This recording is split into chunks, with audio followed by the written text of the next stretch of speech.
Hello छात्रों, कैसे हैं आप सब। उम्मीद है आप सब बहुत अच्छे होंगे। लंबे समय के बाद आज फिर हम आप लोगों के सम्मुख उपस्थित हो रहे हैं। आज का वीडियो भी बहुत इंटरेस्टिंग होने वाला है।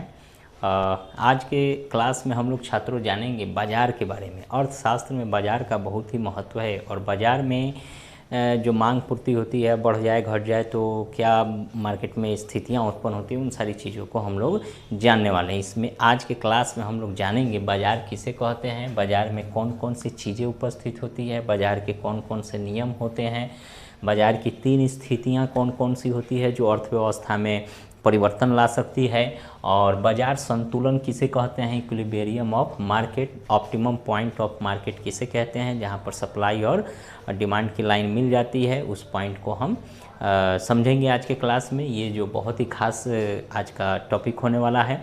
छात्रों, आप लोगों से मेरी गुजारिश है, हमेशा की तरह कि चैनल को सब्सक्राइब करें, लाइक शेयर कमेंट अवश्य करें और अपने दोस्तों के पास भी वीडियो को शेयर करें। चलिए आज का क्लास शुरू करते हैं। यूँ चलिए, सबसे पहले हम लोग जानेंगे बाज़ार किसे कहते हैं। बाज़ार का मतलब आमतौर पर देखने पर बाज़ार शब्द आने पर जैसे कि दिमाग में आता है कि एक मार्केट लगा हुआ है, उसमें फल सब्जियां वस्तुएं बिक रही हैं। जनरली परंपरागत तरीका तो बाज़ार का वही है कि वह स्थान जहां क्रेता मतलब जो मांग उत्पन्न करता है, वह एवं विक्रेता जो कि पूर्ति करता है, मार्केट में आपूर्ति करता है उन वस्तुओं का, उन चीज़ों का। किसी भी वस्तु और सेवा मतलब बाज़ार में किसी भी चीज़ का जो लेन देन होता है उसमें वस्तु भी हो सकता है और सेवा भी हो सकता है। तो इसके लेन देन के लिए जो उपस्थित होता है वह जगह ही बाज़ार जनरली कहलाता है। ठीक है, वह स्थान जहाँ क्रेता और विक्रेता किसी वस्तु और सेवा के लेन देन हेतु उपस्थित हो उसे हम बाज़ार कहते हैं। बाज़ार में 3 चीज़ें होती हैं। चीज़ें कितनी होती है? 3। पहला चीज़ तो ये होता है, मांग होता है। ठीक है, और ये मांग को पूरा कौन करता है? क्रेता करता है। मांग को क्रेता यानी खरीदार जो होता है मांग उत्पन्न करता है। ठीक है, दूसरा चीज़ होता है पूर्ति। आखिर किसी चीज़ का जो क्रेता खरीदेगा तो वो पूर्ति रहेगा, मार्केट में उसकी सप्लाई होगी तभी तो वो खरीद पाएगा। तो इस पूर्ति को कौन करता है भाई? तो विक्रेता करता है। तीसरा चीज़ एक और होता है, वस्तु या सेवा। जिस वस्तु का और सेवा का आप लेन देन कर रहे हो वो वस्तु और सेवा भी तो होना चाहिए। ठीक है, वो किस मात्रा में हो ये पूर्ति बतलाता है। ठीक है, और कितना मतलब उसका मूल्य हो ये क्रेता और मांग के ऊपर निर्भर करता है। और वस्तु सेवा तो हो ही गया। चौथा चीज़ एक और ज़रूरी है जो मैंडेटरी नहीं है, वह है स्थान। स्थान का मतलब होता है जहाँ पर ये क्रेता विक्रेता इन वस्तुओं और सेवाओं के खरीद बिक्री के लिए डील करे, बातचीत करे, उस स्थान को हम जनरली बाज़ार कहते हैं। ये परंपरागत तरीका है। लेकिन आज के आधुनिक बाज़ार में आप देखा जाता है कि क्रेता जरूर होता है, विक्रेता जरूर होता है, उस वस्तु और सेवा जिसकी लेन देन होने वाली है वो जरूर रहता है, लेकिन स्थान फिक्स नहीं रहता है। क्योंकि अब ऑनलाइन बाज़ार हो चुके हैं, बहुत सारी चीज़ें जो है आभासी दुनिया में हम लोग आगे बढ़ रहे हैं। जैसे मेटावर्स का नाम हम सुने हैं, तो ये सारी चीज़ें जो है आभासी चीज़ें हैं, इसका कोई स्थान फिक्स नहीं रहता है। आईपी एड्रेस वगैरह सुने होइएगा, तो बस लेन देन ये सब के लिए स्थान मैंडेटरी नहीं है। हाँ, कुछ ऐसी चीज़ें हैं, कुछ ऐसे बाज़ार है जहाँ स्थान फिक्स है, बाकी सब के लिए नहीं है। तो आपने देखा बाज़ार क्या है, बाज़ार में ये 3 चीज़ें होती हैं, चौथी जो होती है स्थान जो मैंडेटरी नहीं है। हम आगे देखेंगे बाज़ार के नियम। बाज़ार के जो है ना जो नियम, मतलब नियम कहने का मतलब हमें यहाँ मूल्य से है कि मूल्य की जो डिसाइड होता है, मूल्य का जो निर्धारण होता है उसके लिए 2 नियम है। पहला नियम क्या है और दूसरा नियम क्या है, इसको हम लोग जानेंगे। पहला नियम तो यह होता है जहाँ पर क्रेता और विक्रेता आपस में क्या करता है, बार्गेनिंग यानी बातचीत करके, तालमेल बिठा करके लेन देन करता है। वहाँ पर अगर विक्रेता मतलब योग्य हुआ ज़्यादा अच्छा से अपनी बात को पहुंचा पाने में, तो वो अपने अधिक मूल्य की वस्तु को भी, कम मूल्य की वस्तु को भी थोड़ा बहुत दाम बढ़ा के बेच सकता है। या क्रेता थोड़ा बार्गेनिंग करे तो वो वस्तु का दाम कम करके भी ले सकता है। तो यानी कुछ जगह ऐसे होते हैं जहाँ पर क्रेता और विक्रेता आपसी तालमेल बिठा करके वस्तु का दाम फिक्स किया जाता है। ठीक है, तो एक ये नियम हो गया मूल्य निर्धारण का। दूसरा नियम ये होता है कि बाज़ार के में जो मूल्य निर्धारण होता है उसका दूसरा नियम यह है कि बाज़ार में जो पूर्ति है और मांग है उसकी क्वांटिटी के आधार पर मांग और पूर्ति माने क्वांटिटी के आधार पर उसका मूल्य तय होता है। यानी मांग और पूर्ति के बीच के संबंध को, जैसे मांग है तो मांग तो क्रेता करता है, इसको इंग्लिश में डिमांड कहते हैं, डिमांड। दूसरा पूर्ति है, पूर्ति को इंग्लिश में हम लोग सप्लाई कहते हैं, ठीक है, सप्लाई। तो ये मांग और पूर्ति, अगर मांग बढ़ जाए पूर्ति घट जाए, या पूर्ति बढ़ जाए मांग घट जाए, तो इसका सीधा असर, ये दोनों के घटने और बढ़ने का सीधा असर मूल्य पर पड़ता है। तो अब यहाँ पर ये नियम जरूरी हो जाता है कि मांग और पूर्ति एक कांस्टेंट स्थिति में रहे, दोनों के बीच एक मतलब एक फिक्स अनुपात हो, जिसके वजह से मूल्य कांस्टेंट रहे, किसी भी चीज़ का दाम न बढ़ जाए और ना घट जाए।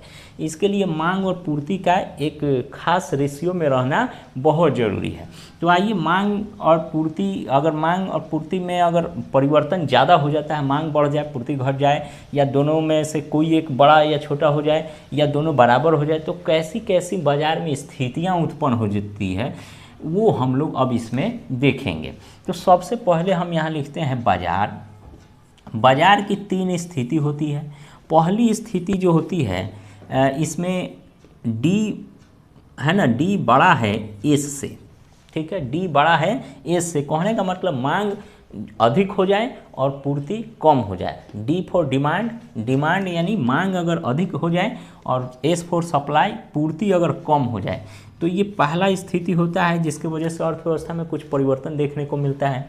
दूसरी स्थिति ये होती है कि डी छोटा हो जाए एस से, डी छोटा हो जाए, इसका मतलब हो गया कि डिमांड कम हो जाए किसी वस्तु का और मार्केट में सप्लाई उस वस्तु का बहुत ज़्यादा बढ़ जाए। तो ये दूसरी स्थिति होती है। और एक तीसरी स्थिति भी होती है जिसको हम लोग कहते हैं डिमांड इक्वल टू सप्लाई, यानी डिमांड और सप्लाई दोनों बराबर हो जाए, ये तीसरी स्थिति होती है। ये demand is greater than supply, demand is less than supply, और demand is equal to supply. ये 3 स्थिति होती है जहाँ पर बाज़ार में मूल्य का निर्धारण होता है। अब कौन सी स्थिति हमारे बाज़ार के लिए सबसे उपयुक्त और अच्छी मानी जाती है, आइए हम लोग जानते हैं। सबसे पहले अगर आप ज़रा सोचिए कि किसी भी मार्केट में वस्तु कम है, मतलब वस्तु कम है, सप्लाई कम है, ये वाली स्थिति की चर्चा हम कर रहे हैं। वस्तु कम है और उसे खरीदने वाले, मतलब मांग करने वाले क्रेता जो डिमांड कर रहे हैं, वो बहुत अधिक संख्या में हो जाए, तो उस स्थिति में क्या होगा? बस जाहिर सी बात है कि सामान कम रहेगा, खरीदार ज़्यादा रहेगा, तो उसका बोली लगना शुरू हो जाएगा कि हम इतना में खरीदेंगे, इतना में खरीदेंगे। 100 रुपये की चीज़ 200, 300, 400, 500 तक चला जाएगा, उससे भी आगे जा सकता है। मतलब सबसे अधिक अब विक्रेता के सामने क्या है, विक्रेता जो वस्तु को बेच रहा है उसके सामने ये ऑप्शन है कि वो उसका सामान बाकी नहीं रहेगा, जरूर बिकेगा। तो 10 आदमी खरीदार है, उसके सामने सामान 5 ही है, तो उन 5 को सामान प्रोवाइड करेगा जो सबसे अधिकतम दाम देने के लिए तैयार रहेगा। तो इस स्थिति में डिमांड जब ज़्यादा रहेगा और सप्लाई कम रहेगा, तो पहली स्थिति तो ये होगी कि प्राइस हाई रहेगा, प्राइस हाई रहेगा, और प्राइस तय करने का काम सप्लायर करता है। यानी यहाँ पर विक्रेता जो है कि जब डिमांड अधिक रहेगा सप्लाई से, तो प्राइस तय करने का काम विक्रेता करेगा, क्योंकि विक्रेता कहेगा हम इतना में बेचेंगे, खरीदना है तो खरीदो, नहीं तो चले जाओ, दूसरा माने क्रेता आ जाएगा। तो इस स्थिति को हम सेलर मार्केट कहते हैं। जब प्राइस तय करने का काम कोई विक्रेता करता है तो उसको हम सेलर मार्केट कहते हैं, यानी विक्रेता का बाजार। और जब विक्रेता का बाजार होगा, प्राइस अधिक बढ़ेगा, सप्लाई कम होगा, डिमांड अधिक होगा, तो इसमें एक चीज़ ये देखने को मिलती है कि जब प्राइस अधिक होगा तो प्रोडक्शन भी खूब होगा, अधिक से अधिक कारखाने वाले, फैक्ट्री वाले प्रोडक्शन करना शुरू करेंगे, क्योंकि उन्हें अच्छा प्राइस मिल रहा है। जब प्रोडक्शन अधिक होगा तो सेविंग भी ज़्यादा होगा। सेविंग का मतलब लोग कमाएंगे, इनकम भी बढ़ेगा, आय भी बढ़ेगा, फिर इन्वेस्टमेंट भी होगा। इन्वेस्टमेंट मतलब निवेश भी बढ़ेगा, इन्वेस्टमेंट भी बढ़ेगा, ये सारी चीज़ें जो है बढ़ेगी। इस तरह के मार्केट में ये सारी चीज़ें होगी। जब प्रोडक्शन बढ़ेगा तो सिंपल सी बात है, एम्प्लॉयमेंट भी बढ़ेगा, रोजगार भी बढ़ेगा, ठीक है, एम्प्लॉयमेंट। ये सारी स्थिति किस तरफ इंगित करती है? अर्थव्यवस्था के विकास के तरफ, डेवलपमेंट के तरफ इंगित करती है। ये डेवलपमेंट तो होगा, लेकिन इसमें अपवाद कंडीशन ये है कि ये डिमांड सप्लाई थोड़ा सा ज़्यादा बढ़े तो ठीक है, ज़्यादा अगर बढ़ जाए मतलब डिमांड बहुत ज़्यादा बढ़ जाए, सप्लाई बहुत कम हो जाए, तो प्राइस बहुत ज़्यादा जब बढ़ जाएगा तो डेवलपमेंट नहीं होगा, फिर वहाँ पर महंगाई बढ़ जाएगी। क्या हो जाएगी? महंगाई। इस अवस्था को हम जब किसी भी वस्तु का जनरल प्राइस, जब सभी वस्तुओं का जनरल प्राइस जब एक सीमा से ऊपर बढ़ जाता है तो उस स्थिति को हम मुद्रास्फीति भी कहते हैं, इन्फ्लेशन इंग्लिश में, और आमतौर पर जो है कि बोलचाल की भाषा में मुद्रास्फीति को महंगाई कह देते हैं। तो ये जब डिमांड जब मार्केट पे बहुत अधिक होगा, सप्लाई कम होगा, तो अर्थव्यवस्था में कौन सी स्थिति उत्पन्न होगी? मुद्रास्फीति की उत्पन्न होगी, क्योंकि प्राइस बढ़ रहा है मीन्स महंगाई बढ़ेगा। ठीक है, तो क्या महंगाई बढ़ना हमारे लिए सही है? नहीं। देखते हैं पेट्रोल का दाम 50 पैसे से थोड़े बहुत पैसे बढ़ जाते हैं तो लोग हल्ला करने लगते हैं, क्योंकि महंगाई का बढ़ना निम्न आय वर्गों के ऊपर बहुत बुरा प्रभाव डालता है। इसलिए महंगाई का बढ़ना, ये वाली स्थिति हमारी अर्थव्यवस्था के लिए सही नहीं है। चलिए आगे हम लोग बढ़ते हैं। डिमांड और सप्लाई के बीच अगर सप्लाई अधिक हो जाए, डिमांड अगर कम रह जाए, तो इसमें क्या स्थिति होगी? बस इसके जस्ट अपोजिट वाली स्थिति होगी। इसमें सीधा ये होगा कि इसमें प्राइस तय करने का काम जो है यहाँ सप्लायर नहीं करेगा, विक्रेता नहीं करेगा, क्योंकि उसके पास बहुत अधिक वस्तु है। वो उन वस्तुओं को बेचने के लिए जो उसके पास क्रेता आ रहे हैं बहुत कम आ रहे हैं, तो वो कम क्रेता जो है ना वो दाम तय करेगा। तो प्राइस जब खरीदार किसी भी वस्तु का जब दाम तय करेगा तो ज़्यादा थोड़ी तय करेगा, कम कम तय करेगा, तो उस स्थिति में प्राइस गिरेगा। प्राइस गिरेगा और इस मार्केट को हम लोग बायर मार्केट के नाम से जानते हैं। बायर मार्केट का मतलब क्रेता का बाजार, ऐसा बाजार जो क्रेता डिसाइड करता है प्राइस, तो उसको बायर मार्केट करेंगे। इस स्थिति में प्राइस नीचे गिरेगा। जब किसी भी वस्तु का प्राइस नीचे गिरेगा तो समझिए छात्रों अर्थव्यवस्था में क्या परिवर्तन उत्पन्न होगा। सीधा ये होगा कि प्रोडक्शन भी कम हो जाएगा, प्रोडक्शन भी कम होगा, फिर प्रोडक्शन कम होगा तो सेविंग भी कम होगा, सेविंग कम होगा, नीचे दिखाई नहीं पड़ रहा है, इधर हम लिख दे रहे हैं, सेविंग कम होगा, फिर इनकम भी कम होगा, इनकम भी कम होगा।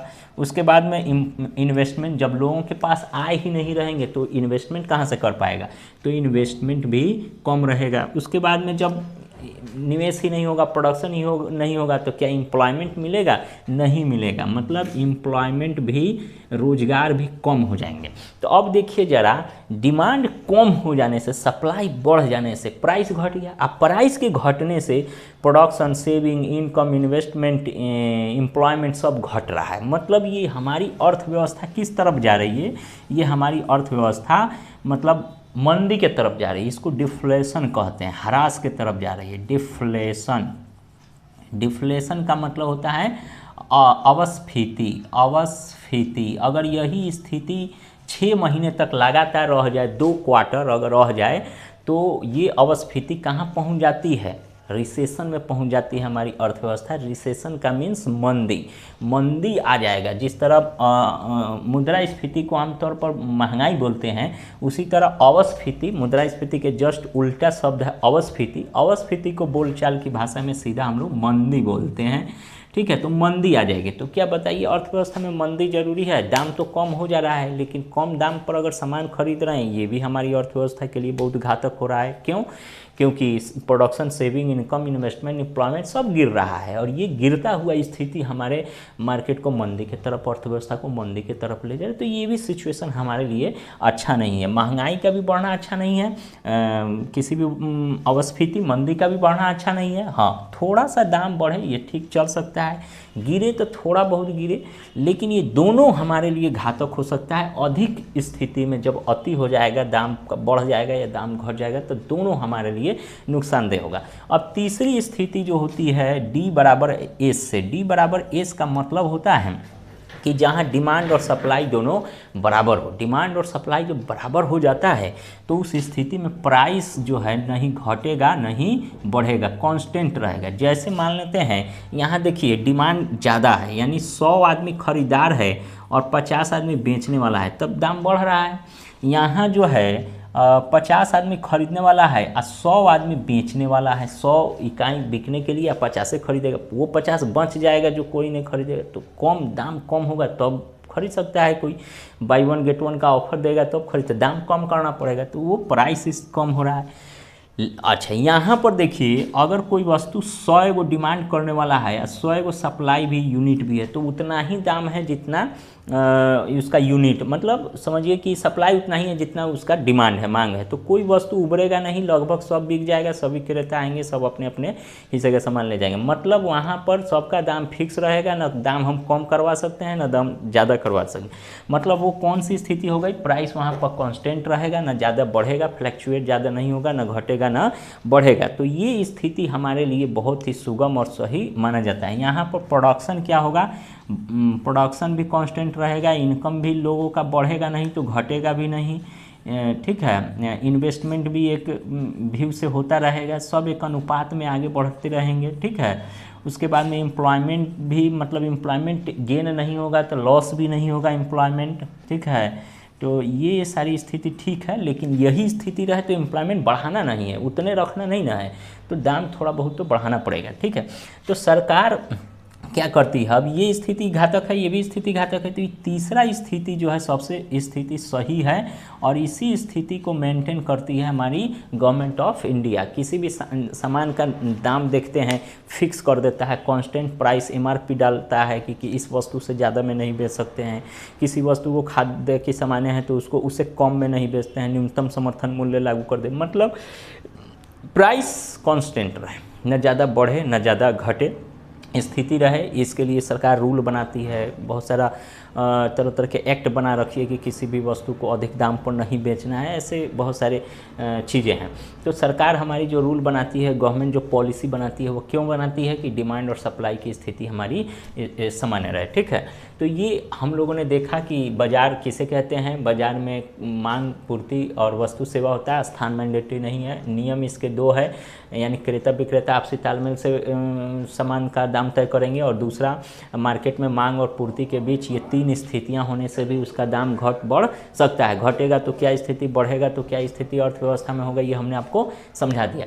अब आगे हम लोग देखते हैं बाजार संतुलन। बाजार संतुलन का मतलब बाजार में कौन सी स्थिति संतुलन की है, तो डी और एस की स्थिति संतुलन में होती है। ऑप्टिमम कंडीशन उसे कहा जाता है।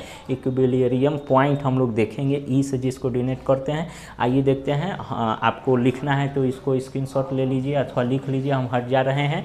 और यदि जो है कि हमारा रेगुलर क्लास करना है तो हमारे दिए गए नंबरों पर कांटेक्ट करें, और हमसे रेगुलर क्लास 11th 12th का, BA ऑनर्स का, इकोनॉमिक्स ऑनर्स के कोई भी छात्र यदि हमसे पढ़ना चाहते हैं रेगुलर क्लास, तो आप हमसे संपर्क कर सकते हैं। उसकी क्लास ऑफलाइन ऑनलाइन दोनों चलती है।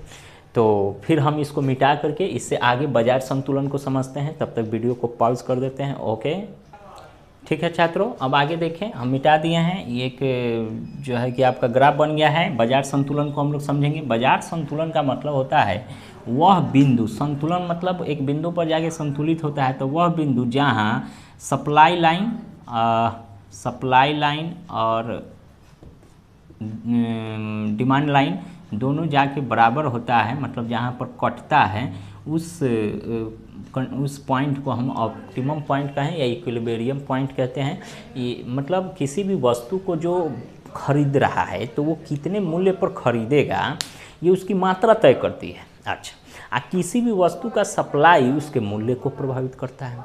तो कहने का मतलब सप्लाई अधिक और कम होने से मूल्य को प्रभावित, और मूल्य अधिक और कम करने से सप्लाई पर भी असर पड़ सकता है, ठीक है। उत्पादनकर्ता प्रेरित हो सकते हैं या डिमोटिवेट भी हो सकते हैं। तो ये स्थिति जो है सप्लाई और डिमांड के बीच एक बहुत ही पतला संबंध है। एक के घटने बढ़ने से दूसरे पर भी प्रभाव, और ये दोनों के बीच अनुपात गड़बड़ होगा तो हमारी अर्थव्यवस्था पर भी व्यापक प्रभाव पड़ेगा।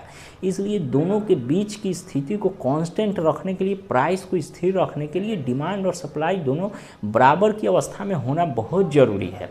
यहाँ एक लाइन जो एक्स है ये प्राइस को तय कर रहा है, किसी भी वस्तु की, गुड्स और सर्विस के प्राइस को तय कर रहा है, और ये वाला जो